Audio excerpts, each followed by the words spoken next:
तीन बार ओम का उच्चारण करेंगे। गहरी लंबी श्वास लेके हुए ओ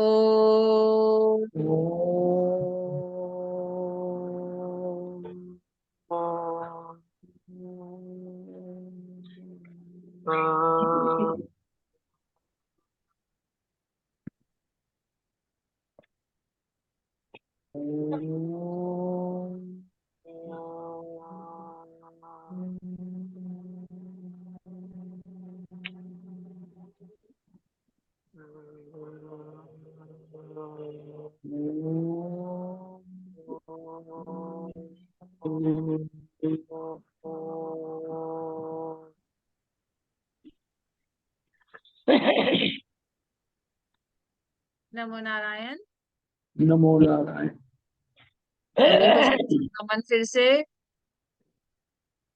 अब आज के कार्यक्रम के लिए मैं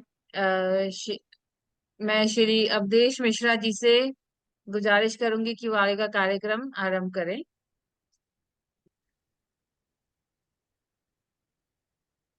आता स्मरणीय श्रोत्रिय ब्रह्मनिष्ठ युग पुरुष परम पूज्य सदगुरुदेव भगवान के श्री चरणों में सादर सतत नमन करते हुए सत्संग से जुड़े हुए सभी आदरणीय गुरु भाइयों एवं गुरु बहनों को सादर प्रणाम करता हूं और सर्वप्रथम परंपरानुसार सदगुरुदेव भगवान के स्तवन की ओर अग्रसर होता हुआ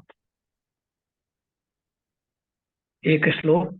सच्चिदानंद रूपाय विश्वोत्पत्त्यादि हेतवे तापत्रय विनाशाय श्रीकृष्णाय वयं नुमः।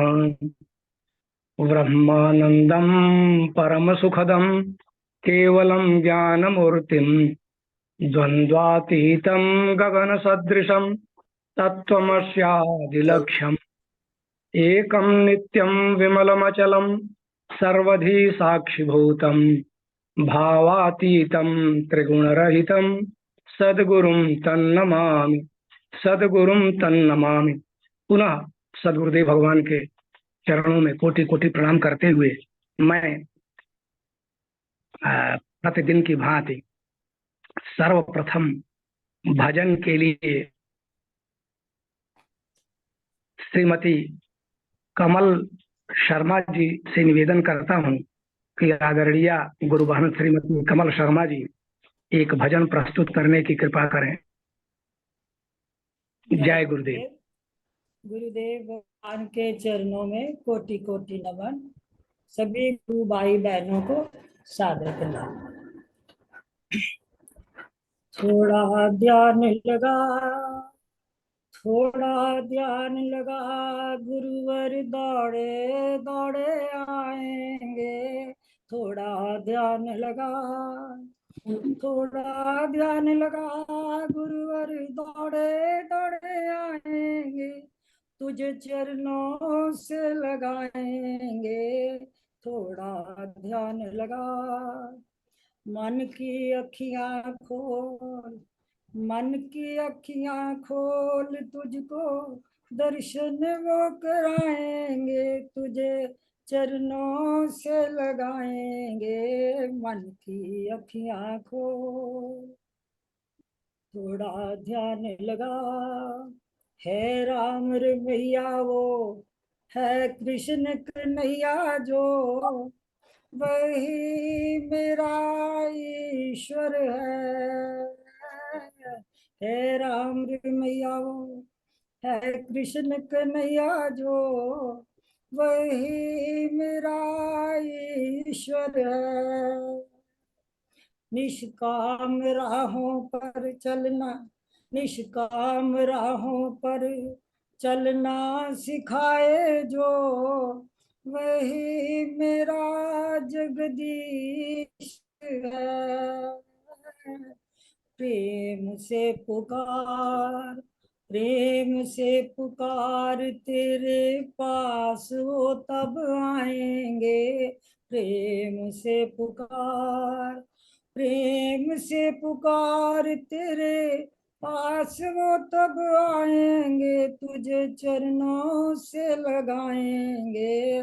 थोड़ा ध्यान लगा, थोड़ा ध्यान लगा, गुरुवर दौड़े दौड़े आएंगे। थोड़ा ध्यान लगा, कृपा की छाया में बिठाएंगे तुझको, जहाँ तुम जाओगे। कृपा की छाया में बिठाएंगे तुझको, जहाँ तुम जाओगे। उनकी दया दृष्टि जब जब पड़े तुझ पर, भव से तर जाओगे।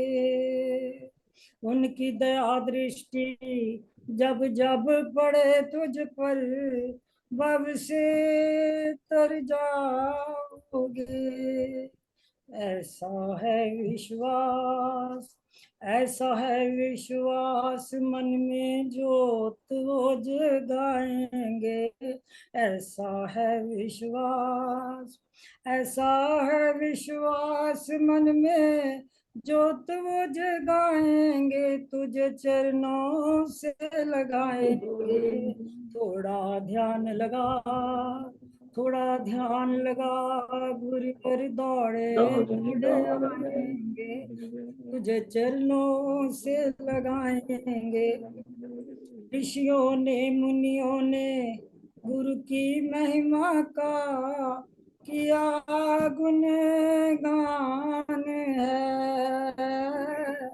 ऋषियों ने मुनियों ने गुरु की महिमा का किया गुणगान है। गुरु के चरणों में झुकती है सकल सृष्टि, झुके भगवान है। गुरु के चरणों में झुकती है सकल सृष्टि, झुके भगवान है। महिमा है अपार, महिमा है अपार, सच की राह वो दिखाएंगे। महिमा है अपार, महिमा है अपार, सच की राह वो दिखाएंगे, तुझे चरणों से लगाएंगे। थोड़ा ध्यान लगा, थोड़ा ध्यान लगा, गुरुवर दौड़े दौड़े आएंगे। थोड़ा ध्यान लगा, थोड़ा ध्यान लगा, तुझे चरणों से लगाएंगे। थोड़ा ध्यान लगा। जय गुरुदेव। जय बहुत प्यारा भजन बोला है कमल बहन, बहुत प्यारा भजन गुरु। बोला। भजन गुरु की अपार महिमा का वर्णन, गुरु की कृपा का वर्णन और भवसागर से पार करने का, भवसागर से पार होने का मूल मंत्र इस भजन में है। थोड़ा ध्यान लगा, गुरुवर दौड़े दौड़े आएंगे। गुरु के प्रति मन, बुद्धि, चित्त, अहंकार सब जब गुरु के प्रति समर्पित हो जाता है, प्रेम गुरु के प्रति जब जग जाता है, तो फिर एकत्व हो जाता है, दूरी नहीं रह जाती, वह पार कर जाता है इस भवसागर को।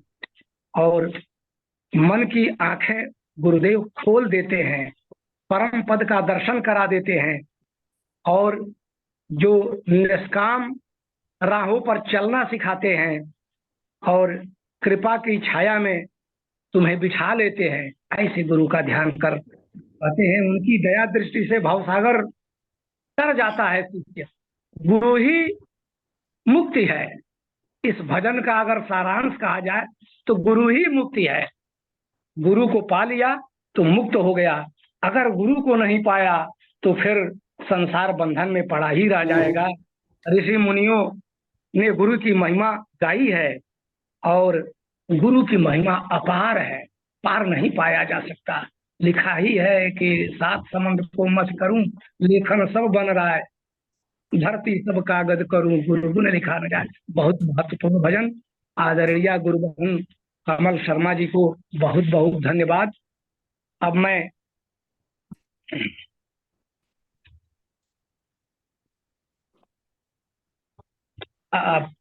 परम पूज्य सदगुरुदेव भगवान की दिव्य अमृतमयी वाणी श्रवण कराने के लिए आदरणीय गुरुबहन अंबिका यादव जी से निवेदन करता हूं कि सदगुरुदेव भगवान की दिव्य अमृतमयी वाणी श्रवण कराने की कृपा करें। जय गुरुदेव। जय गुरुदेव। जय जय गुरुदेव। सभी को जय गुरुदेव। सभी को शत शत नमन।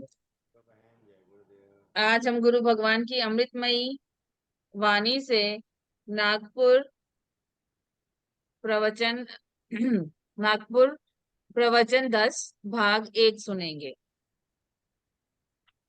श्री राम जय जय राम। श्री राम जय जय राम। सच्चिदानंद भगवान की, सनातन धर्म की। रामायण की एक चौपाई को कहते हुए अपनी मैं दुर्बलता बताना चाहता हूँ। सुनहु तात यह अकथ कहानी। ये विषय वाणी में नहीं आता, कथन नहीं किया जाता। इसके दो अर्थ हैं, कहत कठिन समझत कठिन साधन कठिन विवेक। कहने में भी कठिन, सुनने में भी कठिन, साधन करने में भी कठिन।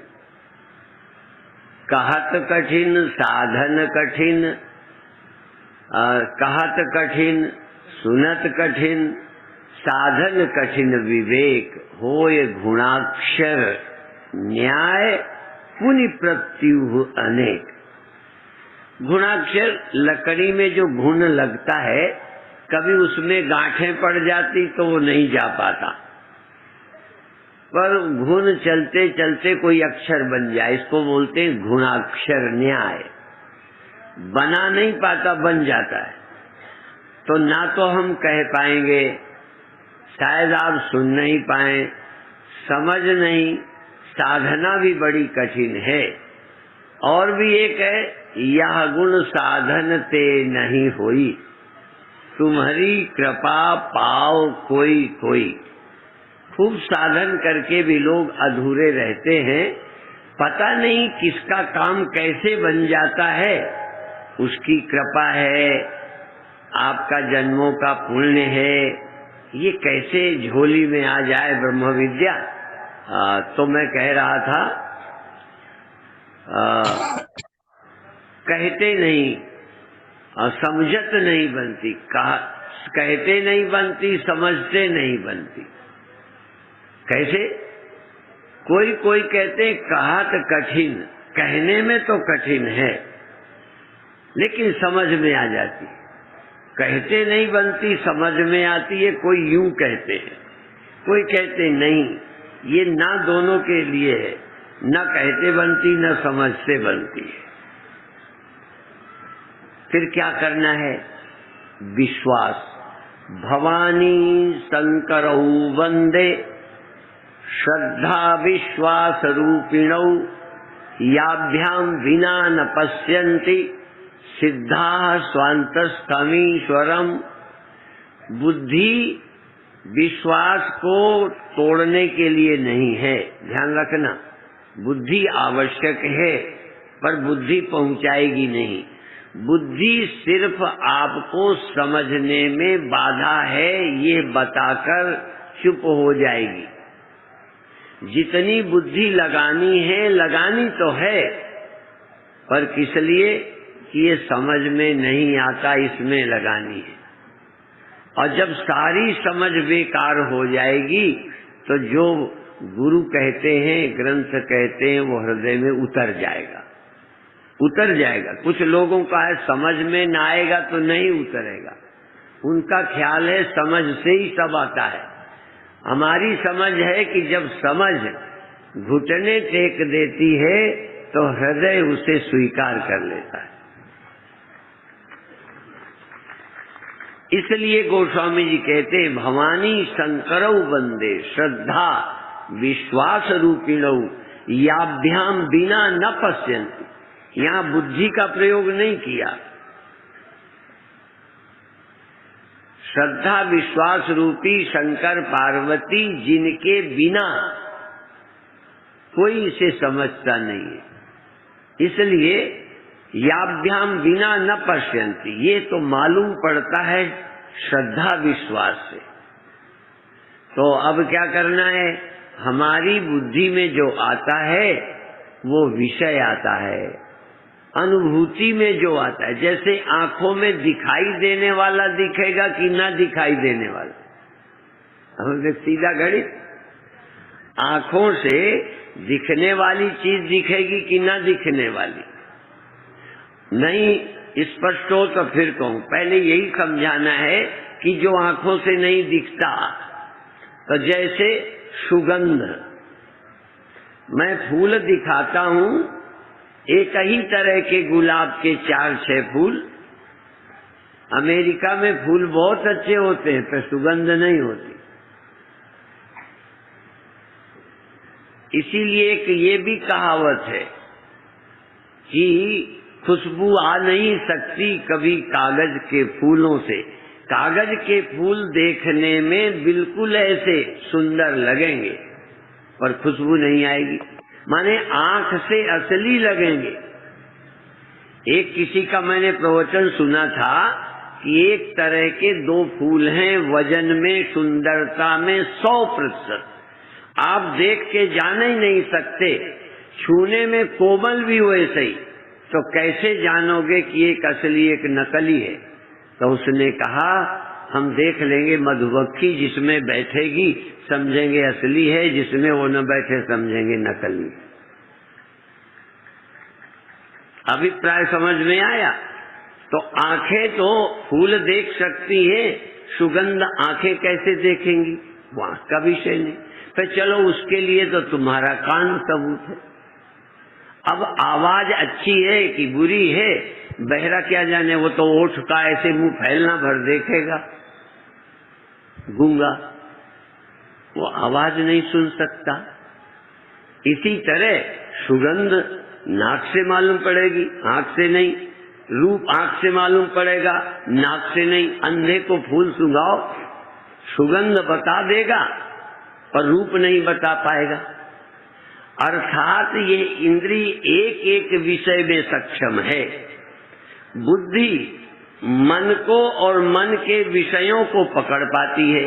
जैसे जबान में खट्टा, तुम्हारे मन को लगा, आपने निर्णय कर दिया खट्टा है, तो बुद्धि ने जो निर्णय दिया वह इंद्रियों का अनुभव है ना। ये बुद्धि का क्या है इसमें? उस बुद्धि की क्या महिमा है? जो नाक से लगा, बुद्धि ने कहा सुंदर है, सुगंधित है, खट्टा है, मीठा है। जबान की चीज मन को लगी और बुद्धि ने उसे मान लिया। शरीर नहीं रहने वाला बूढ़ा कमजोर हुआ, थकान आई, बुद्धि ने मान लिया। तो बुद्धि के पास जो संग्रह हैं वो जगत के हैं। इतने बुद्धि के पास सूचनाएं हैं वो बाहर से आई हैं, दुख, मान, अपमान, लाभ, हानि। अब एक चीज जिस पर मैं ज्यादातर बोलता नहीं हूं, थोड़ा थोड़ा इशारा करता हूं, लाखों साल से इस देश में संत महात्मा होते आए और वो सदा भक्ति के सुख को, भाव के सुख की महिमा गाते हैं।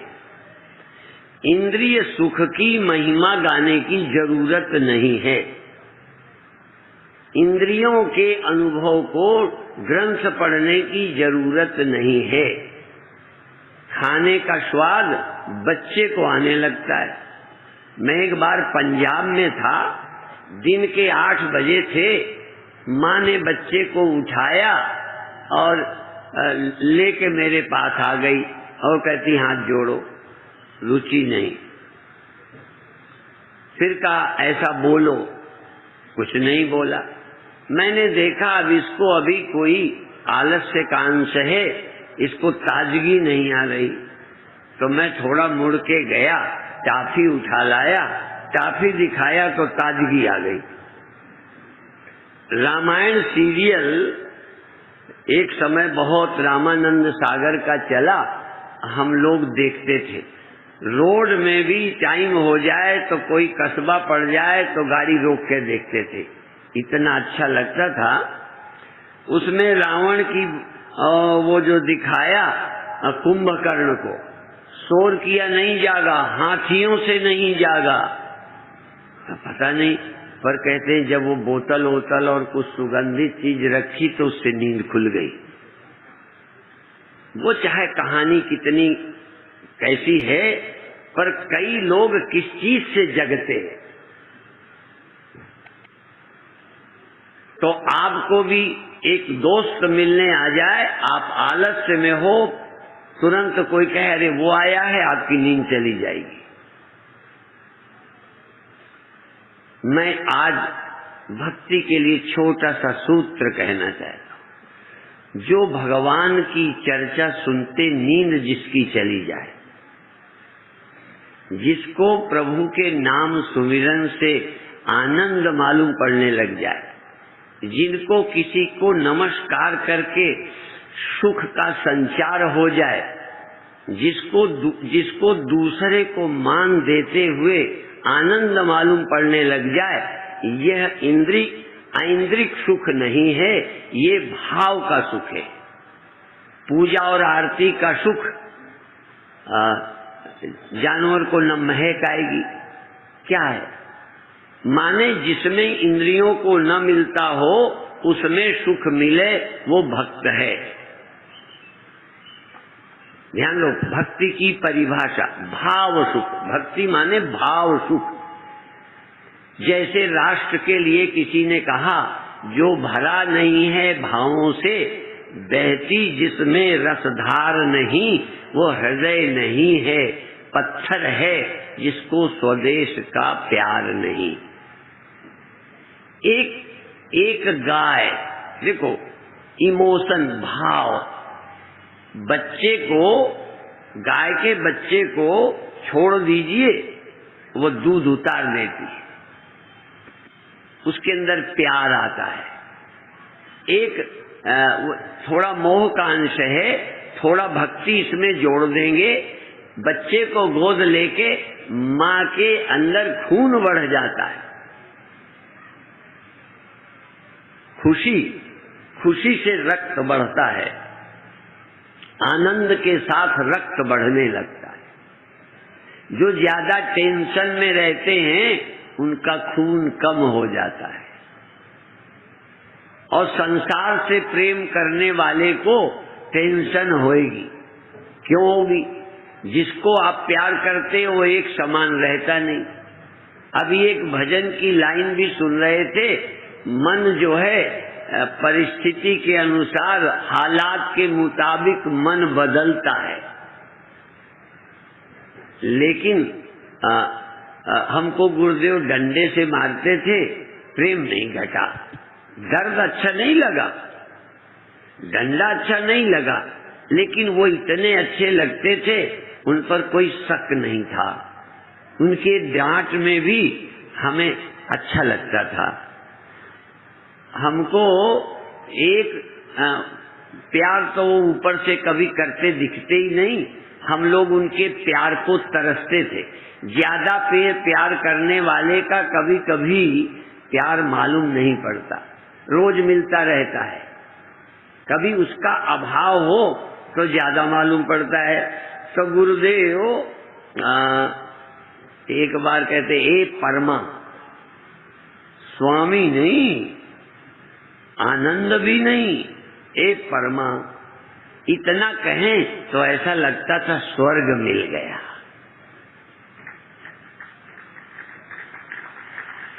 अब लोग, अभी भी कई मेरे शिष्य हैं, यदि मैं उनको जीवी लगा देता हूं तो चिढ़ते हैं कि आप हमें शिष्य नहीं समझते। क्योंकि यदि दूरी वाले को जी न लगाओ, मान न दो, तो उसको अच्छा नहीं लगता। ये मान दे के पटाना उन्हें पड़ता है जो चेले नहीं है। आजकल पति पत्नी भी धन्यवाद न कहो तो पत्नी दुखी हो जाए।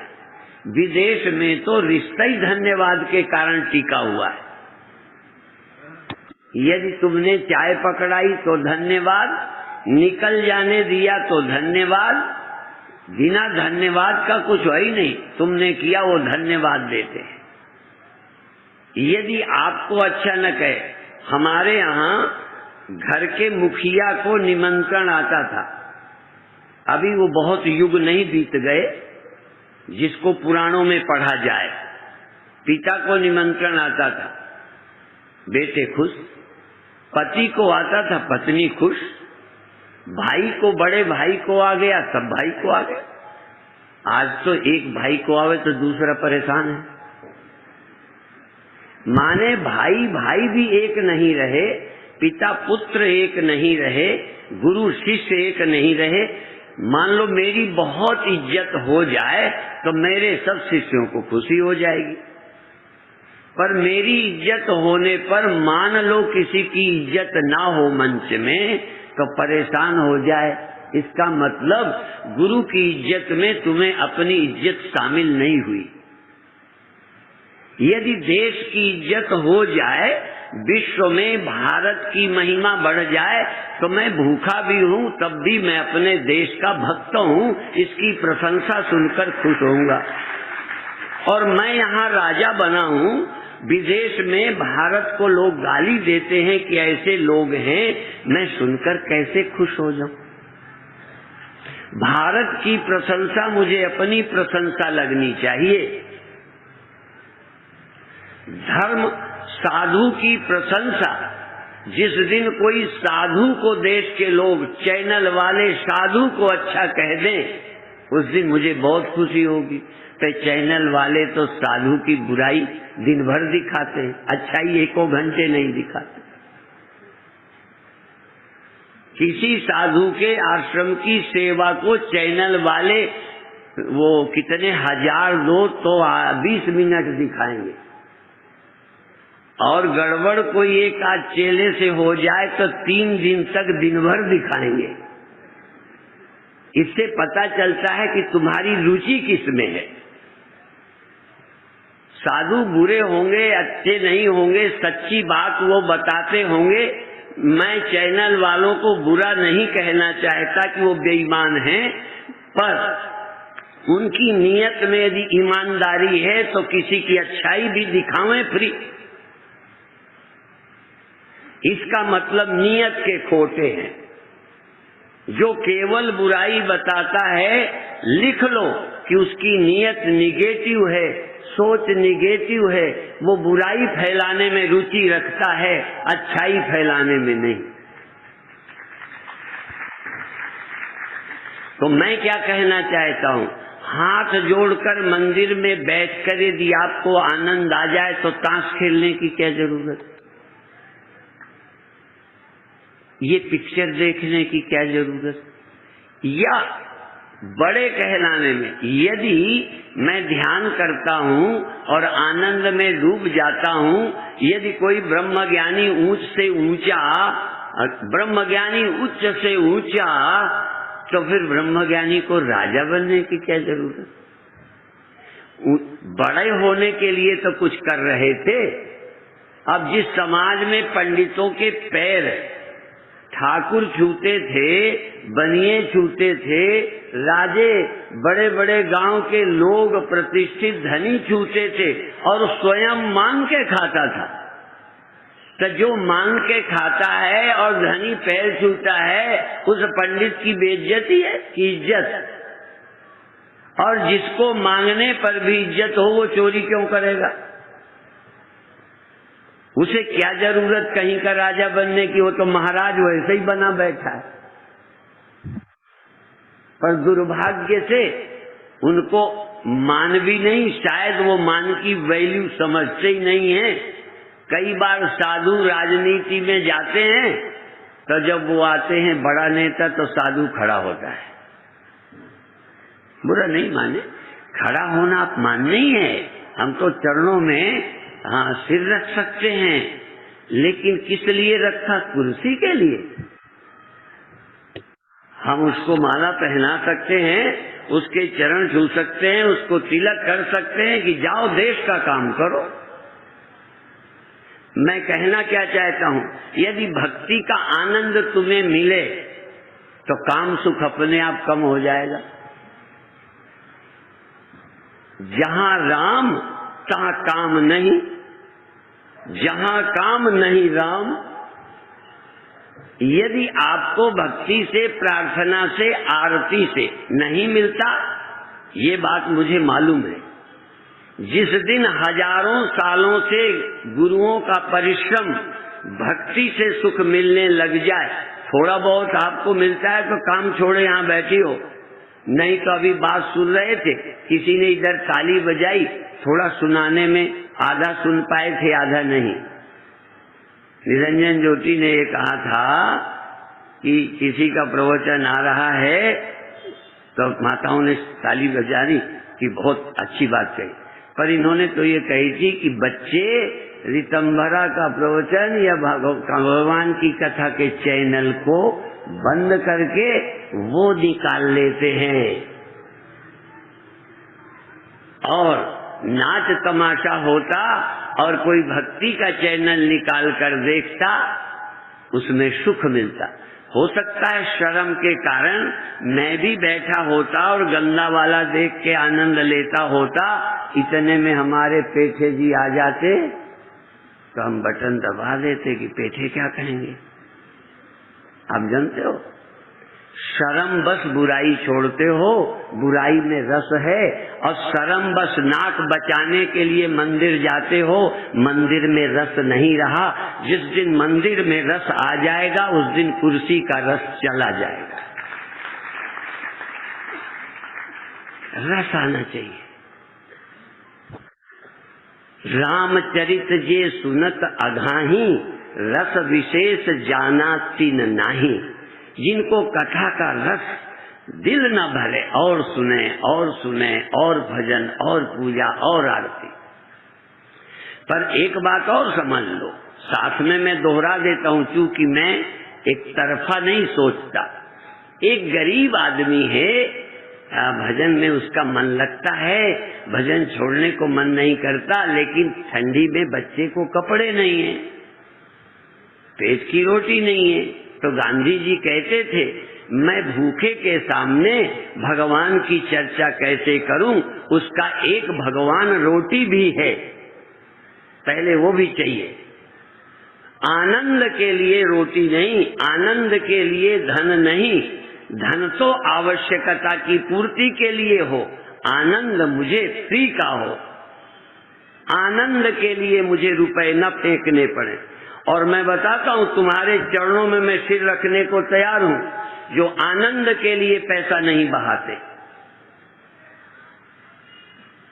आनंद के लिए ब्याह शादी में कितना लुटाते हो बड़ा कहलाने के लिए। जिस दिन आनंद के लिए धन न बहाओ, रोटी के लिए लगाओ, मंदिर के लिए लगाओ, हॉस्पिटल में लगाओ, स्कूल खोलो, अच्छे से अच्छे काम करो। अभी सूचना मंत्री बोल भी रहे थे कि कमाई का कहाँ लगा रहे हो, आपकी कमाई मनोरंजन में लगाई। मन को यदि आनंद आपको भजन में मिल जाता है तो पैसा तुम्हारा बहुत बचेगा, जवानी बचेगी। जवानी नालियों में बह रही है, गंदी नालियों में। आपका आनंद जहां मिलता है वहां ऊर्जा जा रही है, आपका आनंद जहां है वहां आंखें जा रही हैं। आपको जहां आनंद है उसमें सब लगाया जा रहा है। चुनाव में रात दिन एक कर देते हो। मुझे बुराई नहीं, मैं तो चाहता हूं तुम विजयी हो, तुम चुनाव लड़ो, पर मेरी भावना समझो किस लिए लड़ते हो। बड़े हो जाओगे, आनंद मिलेगा। क्या बड़े होने का सुख भगवान के भगत होने पे नहीं? क्या आपको आनंद भजन का नहीं मिलता? इसलिए आनंद के लिए जो रात दिन मारे मारे फिरते हैं, चाहे वो कितने अच्छे हों, मेरी दृष्टि से निकम्मे हैं। जिस दिन रात दिन एक करो, चुनाव जीतो, पर जरा भी तुम्हें आनंद की कमी न हो, बड़प्पन की कमी न हो, बल्कि तुम बदनाम हो जाओ, तुम्हारी निंदा भी हो जाए, मैं भी निंदा करूं, पर यदि जीत कर राष्ट्र को अच्छा बनाना चाहते हो तो बधाई के पात्र हो। पर तुम अपने दिल से कहो, ये मत समझना दिल को कोई देखता नहीं है। भगवान तो देखते हैं, थोड़ा बहुत दिल देखना हमें भी आ गया। हमारा काम ही है दिल देखना। हम चेलों का दिल देखें, तुम्हारा दिल देखें, नेताओं का दिल देखते हैं। और जो भगवान को पा जाता है उसे सब कुछ दिखाई देने लगता है। इसलिए तुमसे कहते हैं लड़के पैदा करो। गुरु गोविंद सिंह जी के 2 बच्चे युद्ध में मारे गए और 2 बच्चे दीवालों में चुने गए। गुरु गोविंद सिंह जी से कहा गया, लोग समझते होंगे कैसे बिना मतलब बच्चे गंवा रहे। कहते हैं इन पुत्रों के कारण है, इतने जो लोग बचे, इन पुत्रों के कारण है। बार दिए सुत 4 मरे तो क्या हुआ, जीवित कई हजार। कई को बचाने का मुझे आनंद है, 4 गंवाने का दुख नहीं, लाखों के बचाने का आनंद है। यह है सोचने का नजरिया। इसलिए आपसे हमारा, तुम क्या ये बच्चे बचाओगे, वैसे ही मर जाएंगे। देखो, तुम्हारी लापरवाही से बच्चा मरा बुरी बात है। कितना मैं कहूं, आज अपने बच्चों को अपना आनंद रोक नहीं पाए, आनंद के लिए मनमानी की, बच्चे हो गए तो फेंक दिए। कितनी बुरी बात है। कोई कुत्ता, जानवर, गधा अपने बच्चे को नहीं फेंकता। जिस नारी की, तभी एक बात चल रही थी, भारत की नारी, रितंबरा बहुत कहती है भारत की नारी, तुम और कुछ भी हो, तुम भारत की नारी नहीं हो, ऐसा वो लाइनें बोलती है, हमें तो आता नहीं। भारत की नारी बच्चे को फेंक सकती है। तुम और कुछ हो, संभ्रांत हो, बड़ी हो। जय गुरुदेव। जय गुरुदेव। आज का प्रवचन बड़ा ही महत्वपूर्ण है और सदगुरुदेव भगवान ने कहा कि यह अकथ कहानी है। इस परम तत्व को जो दिखाई नहीं पड़ता है, इंद्रियों मन बुद्धि से परे है, उसको जानना बड़ा कठिन है। और सदगुरुदेव भगवान उसे ही समझाने और बता देने का प्रयत्न करते हैं बड़े ही सहज ढंग से और बिना किसी भूमिका के। मैं अब गुरु कृपा सुस्नात आदरणीय बहन श्रीमती संतोष पंडिता जी से निवेदन करता हूं कि वे आज के प्रवचन पर अपनी अभिव्यक्ति प्रदान करने की कृपा करें। आदरणीय बहन संतोष पंडिता जी। जय गुरुदेव। पूज्य गुरुदेव के श्री चरणों बार बार नमन तथा सभी गुरु भाई बहनों को। आपकी आवाज बहुत कम है संतोष जी।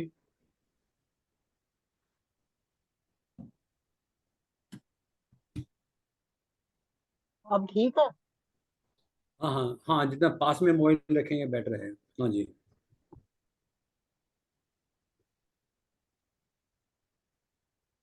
ओम सहना भवतो सहना भुनक्तु सह वीर्यं कर्मा वहे तेजस्वी वेद विषाम वहे शांति शांति शांति। आपकी आवाज नहीं आ रही है। आवाज कम आ रही है, मोबाइल अपने निकट रखें। हाँ निकट ही तो रखा है। अब सही आवाज आ आ रही रही है। है। हाँ अभी आई है अब आवाज। गुरुदेव बताते हैं आज के प्रवचन में कि ये जो विषय है, ये जो ब्रह्म विद्या है, ये वाणी में नहीं आता, कथन में ही किया जाता है। सुनने में भी कठिन, साधन करने में भी कठिन, कहने में भी कठिन। खूब साधन करके भी लोग अधूरे रहते हैं। पता नहीं किसका काम कैसे बन जाता है, उनकी कृपा है या जन्मों का पुण्य है। ये ब्रह्म विद्या जोली में कैसे आ जाती है, न कहने से बनती है, न समझ से बनती है। फिर कुछ गुरुदेव क्या बताते हैं, फिर क्या करना है? श्रद्धा और विश्वास। बुद्धि के बारे में कुछ गुरुदेव बताते हैं कि ये जो ब्रह्म विद्या है, ब्रह्म ज्ञान जो है, ये मन बुद्धि से परे। बुद्धि विश्वास को तोड़ने के लिए नहीं है, ध्यान रखना। कुछ गुरुदेव बताते हैं बुद्धि आवश्यक है, पर बुद्धि पहुंचाएगी नहीं। बुद्धि सिर्फ आपको समझने में बाधा आती है, ये बता के चुप हो जाएगी।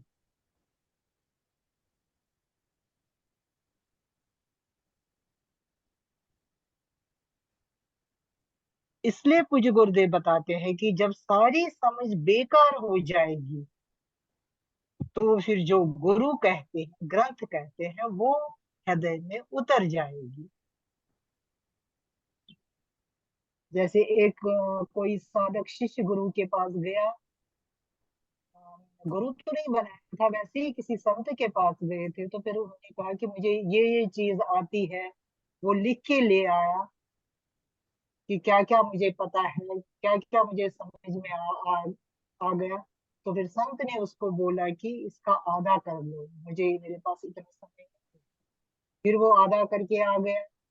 तो फिर गुरु संत ने बोला नहीं, इससे और आधा करके आ जा, फिर और आधा करके आ जा। फिर जब तक वो कोरा कागज गुरु के पास लेके नहीं आया, तब तक गुरु ने उसको कुछ नहीं बताया। जो पूज्य गुरुदेव समझाना चाहते हैं कि जब समझ घुटने टेक देता है, तब हृदय उसको स्वीकार करता है। हम जो कहते हैं कि हमारे पास इतना ज्ञान है, हमें ये चीज पता है, व्यवहार भी पता है, भी पता है, हम दूसरों को समझाने में तो अहंकार हो जाता है कि हमें उससे ज्यादा पता है। लेकिन समझ से कुछ गुरुदेव बताते हैं, ये बुद्धि हमें नहीं, तो जब समझ भी घुटने टेक देती है, तब यानी कि हमारा पूरा समर्पण, तभी ये जो ब्रह्म विद्या है ये हृदय में उतर जाती है। और ये किनकी कृपा से, जैसे पूज्य गुरु कब किसकी कृपा हो जाए, ये गुरु फिर अपनी बुद्धि से समझाते हैं। ये जो अभी हमारे पास बुद्धि है, ये संसार के लिए बुद्धि है। बुद्धि हमें गुरुदेव अपनी बुद्धि देते हैं, दिव्य बुद्धि से हमें ये समझ आ जाता है। तो बुद्धि तो ये तो मालूम पड़ता है श्रद्धा और विश्वास से। श्रद्धा विश्वास जो गुरुदेव बताते हैं शंकर पार्वती। तो अब क्या करना है, हमारी बुद्धि में जो आता है वो विषय आता है, अनुभूति में जो आता है वो हमारी बुद्धि में आता है। जैसे आंखों में जो दिखाई पड़ता है, वही जैसे अच्छा दिखाई, काला दिखाई पड़ा, मन द्वारा हम ने वो काला, बुद्धि उसको बोलती है ये काला अच्छा है, बुद्धि का अपना कौन सा ज्ञान है? बुद्धि को जो भी ज्ञान मिलता है वो उसको मन द्वारा, और मन को किससे मिलता है? इंद्रियों से। वो विषय, इंद्रिया विषय को ग्रहण करती है मन द्वारा, फिर मन से बुद्धि को पता चलता है। बुद्धि का अपना क्या है? वो सिर्फ निर्णय कर लेती है।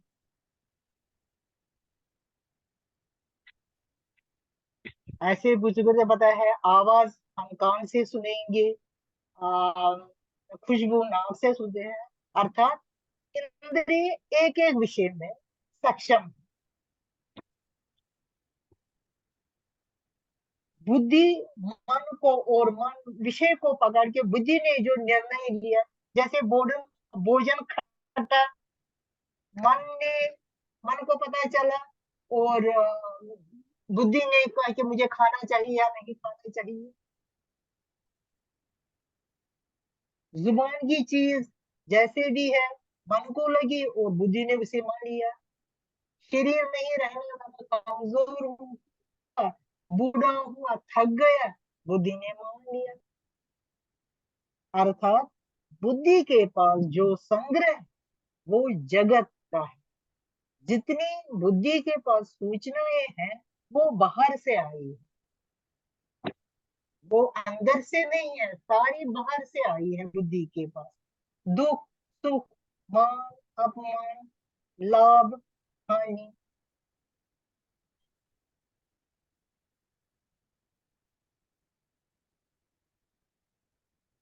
आगे पूज्य गुरुदेव बता दिए कि इंद्रियों के अनुभव को ग्रंथ पढ़ने की जरूरत है, ये तो हमें सबको पता है।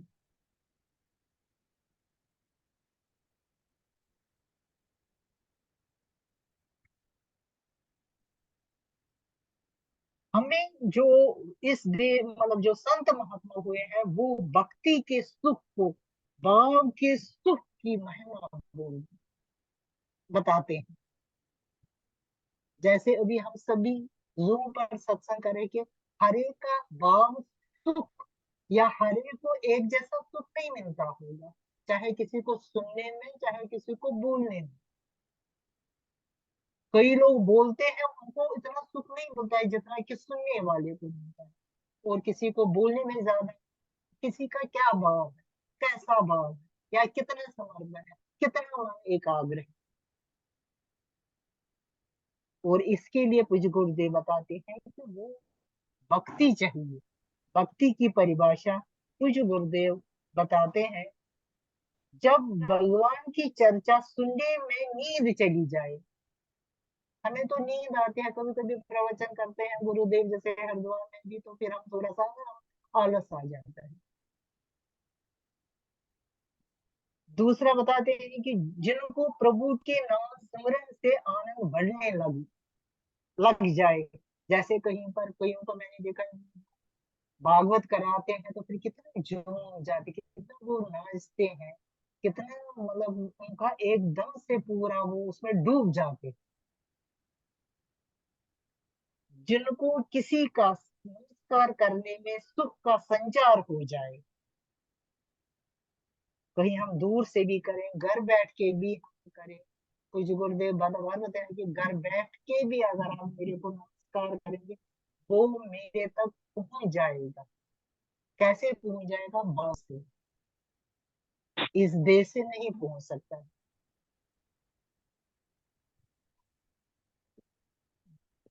चौथा बताते हैं, जिसको दूसरे को मान देते हुए सुख आनंद मालूम पड़ने लग जाए। हम तो खुद के मान के लिए ही है बेकरार है कि हमें मान मिल जाए, दूसरे को ना मिल जाए, या दूसरे को कम मिल जाए। अपनी अपनी खोज हमें खुद करनी है कि हम क्या, कहाँ पर है, क्या कर रहे हैं।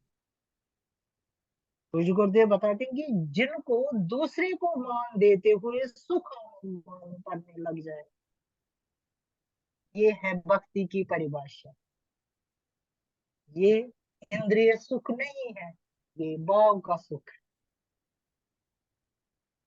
भाव का सुख जानवर को नहीं मिलता है, पूजा आरती का सुख जानवर को नहीं मिलता है। जैसे राष्ट्र के लिए भी पूज्य गुरुदेव बताए, क्योंकि पूज्य गुरुदेव हमेशा राष्ट्र की तो बात करते हैं कि मन में भाव हो कि राष्ट्र आगे, हमारा राष्ट्र आगे जाए, कुर्सी अपने मान के नहीं मिले, कुर्सी अपने राष्ट्र के को आगे बढ़ाने में ले जाए, वो ज्यादा महत्वपूर्ण है। दूसरा पूज्य पूज्य गुरुदेव बताए है कि अगर मान लो गुरुदेव की इज्जत हो जाए तो सारे शिष्य खुश हो जाएंगे, लेकिन मंच पर अगर गुरुदेव का इज्जत हो और किसी शिष्य का ना इज्जत हो, उसका मुंह उतर जाएगा। मतलब गुरु के इज्जत में इज्जत नहीं है, हमारा हमें अपना इज्जत चाहिए, हमें अपना मान चाहिए। फिर गुरुदेव बोलते आजकल भाई भाई नहीं एक नहीं रहा, पिता पुत्र एक नहीं रहा, गुरु शिष्य एक नहीं रहा। अर्थात गुरु की प्रशंसा अपनी प्रशंसा नहीं माननी। मान लो हम गुरुदेव के साथ कहीं जाते हैं, हमें धक्का लग जाए वहां पर, तो फिर हमें आनंद ही नहीं कि हम गुरुदेव के साथ हैं, गुरुदेव के चरणों में बैठे। ये गुरुदेव बार बार बताए कि भाव का बहुत जरूरी है भक्ति के लिए। वचनों को संत महात्माओं के जो पिछले इतने वर्षों से करी है, तप करा है, शंकराचार्य भगवान शंकराचार्य वेद व्यास जी ने, वो हमें तभी उतर जाएगा जब हमें भाव का सुख मालूम लगने लग जाएगा। और पूज्य गुरुदेव बता दें कि आनंद के लिए धन नहीं, धन तो आवश्यकता के लिए, आनंद मुझे फ्री का हो, आनंद के लिए मुझे पैसा फेंकना ना पड़े, मैं किसी का गुलाम ना रहूं। ये तभी हो जाएगा जब हमारी कोई इच्छा ना हो, जब हमारा कोई ये ना चाहे कोई मान बढ़ाई करे, हम अपना भाव जो है वो हमारा शुद्ध हो। क्यों गुरुजी बताए हम स्वयं सच्चिद आनंद है, हम स्वयं आनंद का भंडार है, उसी का अनुभव करें, अपने जीवन को धन्य बना, परम लक्ष्य तक हम भाव सुख से पहुंच सकते हैं। जय गुरु। जय गुरुदेव।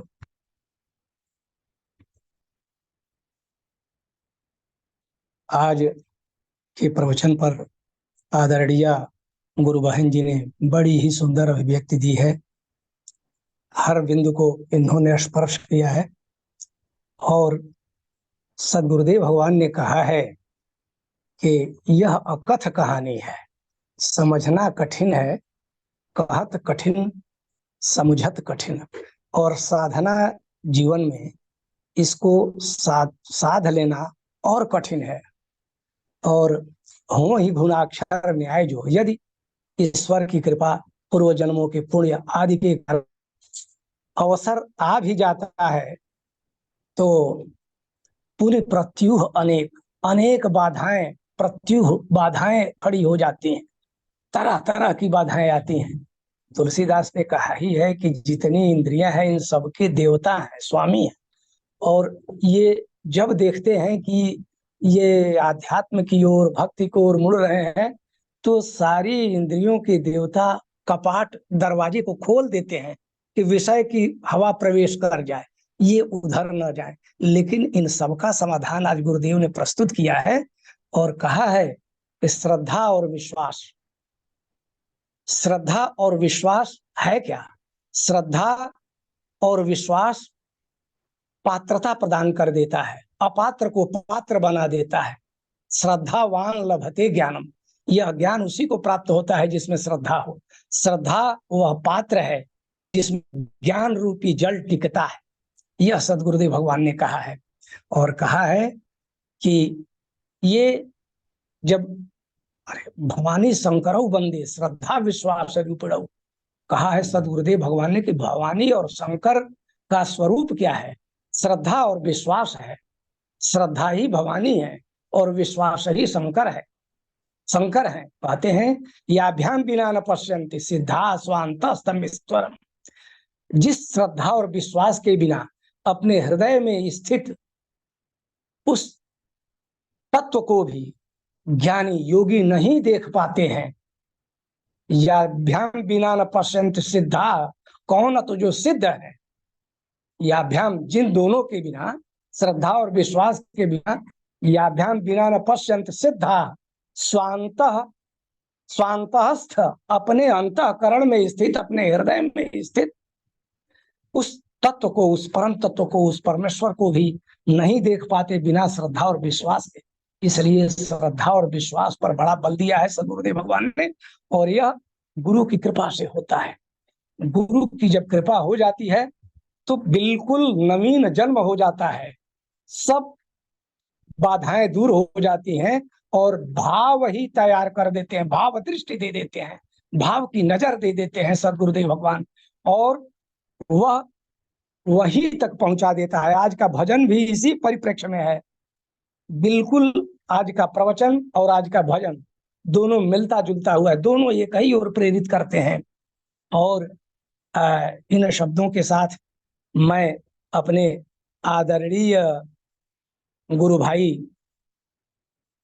श्री राम अवतार गुप्ता जी से निवेदन करूंगा कि वे आज के प्रवचन पर अपने 2 शब्द कहते हुए ससमय समापन की कृपा करेंगे। आदरणीय गुरु भाई राम अवतार गुप्ता जी।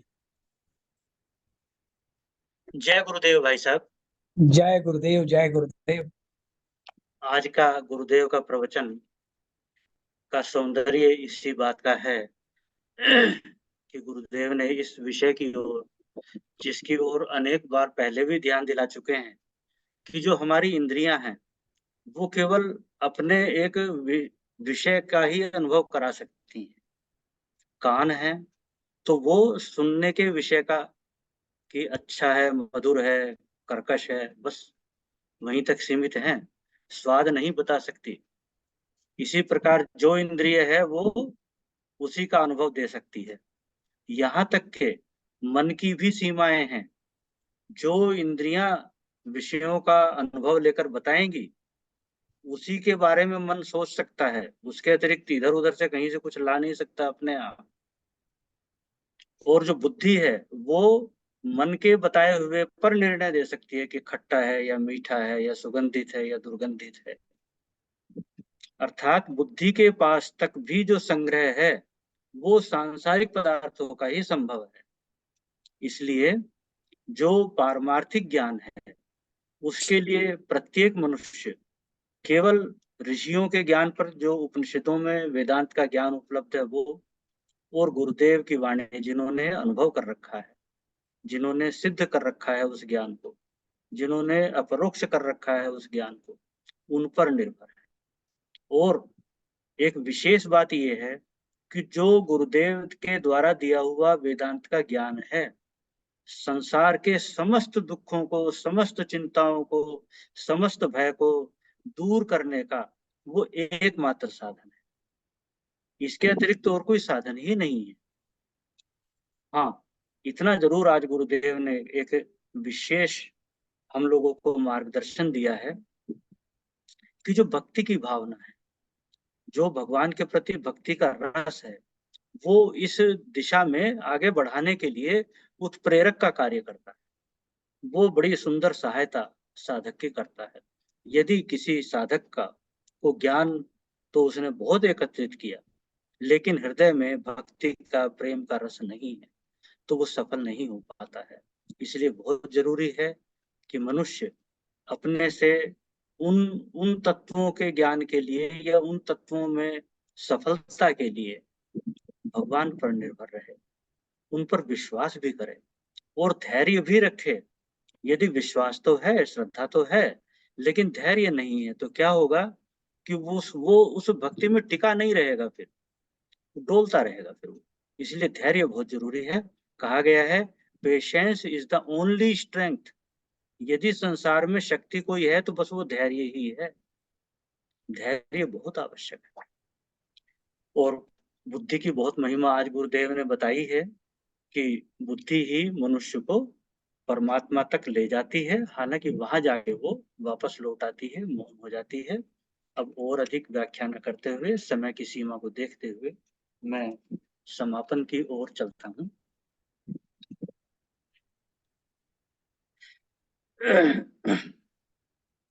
गुरुर्ब्रह्मा गुरुर्विष्णु गुरुर्देवो महेश्वरः गुरुर्साक्षात् परं ब्रह्मा तस्मै श्री गुरुवे नमः। ध्यानमूलं गुरुमूर्ति पूजामूलं गुरुपदम् मन्त्रमूलं गुरुर्वाक्यं मोक्षमूलं गुरुकृपा। सर्वे भवन्तु सुखिनः सर्वे सन्तु निरामया सर्वे भद्राणि पश्यन्तु माँ कश्चित् दुख भाग् भवेत्। बोलिए सद्गुरुदेव भगवान की जय। जय जय जय। गुरुदेव, जय गुरुदेव। आज के आनंद की जय। जय। नमो नारायण नमो नमो नारायण। नारायण, नमो नमो नारायण, नारायण, नमो सभी को नारायण। नमो नारायण। सभी को नमो नारायण।